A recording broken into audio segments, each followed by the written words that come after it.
بسم اللہ الرحمن الرحیم۔ میں تو اس وقت محض ایک باڈی گارڈ تھا۔ مجھے اتنا ضرور معلوم ہو گیا تھا کہ ایک بڑے ملک کے اشارے پر اس کمپنی کے بارے میں تحقیقات روک دی گئی تھیں۔ ہوا کیا تھا، میں نے پوچھا اور کوشش کی کہ میرے لہجے سے زیادہ تجسس کا اظہار نہ ہو۔ کوئی خاص بات نہیں تھی، لیکن اب بھی وہ وقت یاد آتا ہے تو ایسا لگتا ہے جیسے میرے اس مصنوعی ہاتھ میں اذیت کی لہریں دوڑ رہی ہیں۔ شاید وہ ہاتھ اب بھی کسی غیر مرئی رابطے کے ذریعے اپنی یاد دلاتا ہے جو اب اس بازو کے ساتھ نہیں ہے۔ وہ بغور اپنے دستانہ پوش مصنوعی ہاتھ کو دیکھتے ہوئے بولا۔ ایک لمحے کی خاموشی کے بعد وہ بولا، وہ شاید میرے لیے بیاک وقت، خوش قسمتی اور بد قسمتی کا لمحہ تھا۔ بد قسمتی اس لیے کہ مجھے اپنے دائیں ہاتھ سے نہایت اذیت ناک انداز میں محروم ہونا پڑا۔ خوش قسمتی اس لیے کہ یہ جو تھوڑی بہت عزت اور خوشحالی میری زندگی میں آئی ہے، یہ اس واقعے کے بعد ہی رفتہ رفتہ آئی ہے۔ حفیظ صاحب مہربان ہوئے تو ان کے وسیلے سے اللہ نے زندگی کی ساری آسائشیں دے دیں، بچے بھی سیٹ ہو گئے، حتیٰ کہ شکیلا جیسی بیوی بھی مل گئی۔ لسی کا عظیم الشان گلاس میز پر رکھ کر وہ ٹیشو پیپر سے ہونٹ صاف کرنے کے بعد بولا، ان دنوں حفیظ صاحب منسٹر نہیں تھے، کسی منسٹری میں انڈر سیکرٹری تھے۔ منسٹر ہمیشہ ڈائریکٹ آتا ہے، وہ اکیلے منسٹر ہیں جو اسی وزارت سے نچلے عہدے سے لیے گئے، گویا صحیح معنوں میں ٹیکنوکریٹ ہیں۔ جس روز کا میں ذکر کر رہا ہوں، اس روز میں انہیں ایک ریسٹ ہاؤس میں پہنچا کر آیا تھا۔ اس وقت گارڈ کی ڈیوٹی بدل چکی تھی، اس لیے میں گھر واپس جا رہا تھا۔ سرکاری گاڑی میں تھا۔ حفیظ صاحب کے قبضے میں چونکہ ہر وقت کوئی نہ کوئی اہم فائل رہتی تھی، یا انہیں کم از کم یہ علم ضرور ہوتا تھا کہ فلاں فائل کہاں ہے، اس لیے انہیں ہر وقت گارڈز کی خدمات حاصل رہتی تھیں۔ انہوں نے شاید مجھ سے باتوں باتوں میں ذکر کیا تھا کہ ریسٹ ہاؤس سے وہ کہاں جائیں گے، لیکن میں نے اس وقت توجہ سے سنا نہیں تھا، کیونکہ انہیں ریسٹ ہاؤس پہنچانے کے بعد میری ڈیوٹی ختم ہو رہی تھی میرے حق میں اور ان کے حق میں۔ یہ اچھا ہی ہوا کہ میں نے ان کی بات توجہ سے نہیں سنی تھی۔ اس نے جگ سے تھوڑی سی لسی گلاس میں انڈیلی چائے کی طرح اس کی چسکیاں لیتے ہوئے بولا، ریسٹ ہاؤس سے واپسی پر چند آدمیوں نے مجھے دھوکے سے قابو کر کے اغوا کر لیا۔ آنکھوں پر پٹی باندھ کر وہ مجھے نہ جانے کہاں لے گئے۔ جہاں میری آنکھوں سے پٹی کھولی گئی وہ ایک بہت بڑا کچن تھا، جیسے عام طور پر ہوٹلوں وغیرہ کے ہوتے ہیں۔ میرے پاؤں انہوں نے باندھ دیے تھے، ہاتھ البتہ کھلے ہوئے تھے۔ حفیظ صاحب اس روز دفتر سے اپنے بریف کیس میں کوئی فائل لے کر چلے تھے، لیکن مجھے ظاہر ہے اس کے بارے میں کوئی علم نہیں تھا۔ باڈی گارڈز کو بھلا ایسی چیزوں کا کہاں پتہ ہوتا ہے، لیکن انہیں شاید کہیں سے کوئی غلط اطلاع ملی تھی یا کیا بات تھی۔ بہرحال انہوں نے مجھ سے پوچھنا شروع کر دیا کہ حفیظ صاحب وہ فائل لے کر کہاں گئے ہیں۔ میں نے ان کے کسی بھی سوال کا جواب دینے سے انکار کر دیا۔ انہوں نے میرا دایاں ہاتھ ٹھوس لکڑی کے ایک کاؤنٹر پر رکھا اور گوشت کاٹنے والا ایک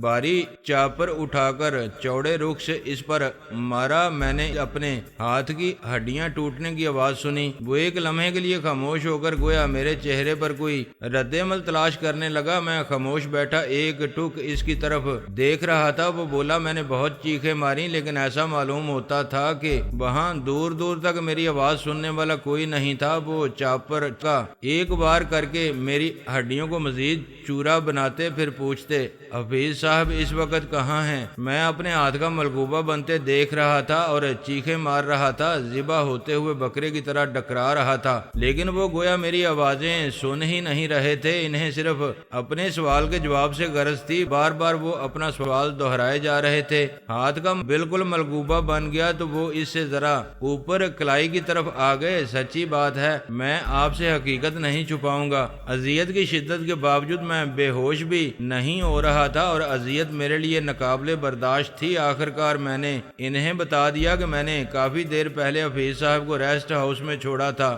آج سوچتا ہوں تو شکر ادا کرتا ہوں کہ میں نے اشد مجبور ہو کر یہ بات بتا تو دی تھی، مگر یہ جواب ان کے کسی کام کام کا نہیں تھا۔ ریسٹ ہاؤس میں وہ دیکھ چکے تھے حفیظ صاحب وہاں نہیں تھے، وہاں سے وہ کہیں اور روانہ ہو چکے تھے۔ کسی کو نہیں معلوم تھا کہ وہ کہاں گئے تھے۔ مجھے اغوا کرنے والوں کو یقین تھا کہ مجھے ان کے پروگرام کا علم ہے، مجھے یاد تھا، انہوں نے مجھے بتایا تو تھا کہ ریسٹ ہاؤس سے وہ دوسرے باڈی گارڈ اور دوسرے ڈرائیور کے ساتھ کہیں جائیں گے، لیکن میں نے ان کی بات زیادہ توجہ سے نہیں سنی تھی۔ میرا ذہن کہیں اور پھنسا ہوا تھا، جگہ کا نام مجھے یاد نہیں رہا تھا۔ یہ بھی اچھا ہی ہوا تھا، میں لمبے چوڑے دعوے کرنا پسند نہیں کرتا۔ اگر مجھے یاد ہوتا تو کوئی بعید نہیں کہ اس اذیت کی تاب نہ لا کر میں بتا ہی دیتا۔ انسان بہرحال انسان ہی ہوتا ہے، لیکن بس قدرت کو اس بہانے مجھے عزت دلانا مقصود تھا۔ میں نے حفیظ صاحب کو بھی سچ بتا دیا تھا کہ وہ میری قوت برداشت کا کمال نہیں تھا جو میں نے زبان بند رکھی، بلکہ مجھے یاد ہی نہیں رہا تھا۔ اس کے باوجود حفیظ صاحب نے اسے میری قربانی ہی سمجھا۔ یہ ان کی انسان نوازی تھی۔ مجھے بعد میں پتا چلا کہ ان کے پاس اسلحے کی ترسیل سے متعلق ایک بہت اہم فائل تھی، جو اگر کسی کے ہاتھ لگ جاتی تو ہمارے ملک کو ناقابل تلافی نقصان پہنچتا۔ اس وقت موقع بھی بہت نازک تھا۔ بہرحال میں نے خدا کا شکر ادا کیا کہ میری ذرا سی قربانی سے ملک ایک بڑے نقصان سے بچ گیا۔ اس کے بعد حفیظ صاحب کے لیے حفاظتی انتظامات بہت بڑھا دیے گئے تھے اور فائلوں کی نقل و حمل میں بھی خصوصی احتیاطی تدابیر اختیار کی جانے لگی تھیں۔ نذیر خان ایک بار پھر ٹیشو پیپر سے ہونٹ اور مونچھیں صاف کرنے لگا تو میں نے پوچھا، اغوا کرنے والوں نے آپ کی جان کیسے چھوڑ دی تھی؟ انہوں نے رفتہ رفتہ صرف میرا ہاتھ ہی نہیں بلکہ کلائی کا کچھ حصہ بھی کچل ڈالا تھا۔ نذیر خان مزید بتانے لگا، پھر انہوں نے چاپر سیدھا کر کے دھار کی طرف سے اس کچلے ہوئے ہاتھ اور کلائی پر باقاعدہ ترتیب سے کٹ لگانے شروع کیے، بالکل اسی طرح جیسے قصاب پسندے بنانے کے لیے پہلے گوشت کو چپٹا کرتا ہے پھر اس پر آڑے ترچھے کٹ لگاتا ہے۔ میرے ہاتھ اور کلائی کا گوشت تو خیر چپٹا نہیں ہوا تھا، بالکل ملغوبہ بن چکا تھا، ہڈیوں تک کا چورا بن چکا تھا۔ لیکن حیرت کی بات یہ تھی کہ اس کے باوجود مجھے کٹ لگائے جانے کی تکلیف بھی اسی شدت سے محسوس ہو رہی تھی جس طرح صحیح سلامت ہاتھ پر ہو سکتی تھی۔ اس بازو سے خون بھی بل بل کر کے بہہ رہا تھا۔ آخر کار قدرت کو مجھ پر رحم آیا اور میں بے ہوش ہو گیا۔ میری حالت اس وقت ویسے بھی قریب المرگ شخص جیسی ہی تھی۔ اس کے علاوہ جس رفتار سے میرے بازو سے خون بہہ رہا تھا، اس کے پیش نظر شاید انہوں نے سوچا ہو کہ زیادہ خون بہہ جانے کی باعث آخر کار مجھے مر ہی جانا ہے۔ چنانچہ وہ مجھے ایک سڑک کی گرین بیلٹ پر جنگلے کی اوٹ میں پھینک گئے۔ مجھے بعد میں بتایا گیا کہ سڑک بالکل سنسان تھی۔ یہ صرف میری خوش قسمتی تھی کہ گھوڑوں پر گشت کرتے ہوئے دو سپاہیوں کی نظر مجھ پر پڑ گئی۔ اس سے بھی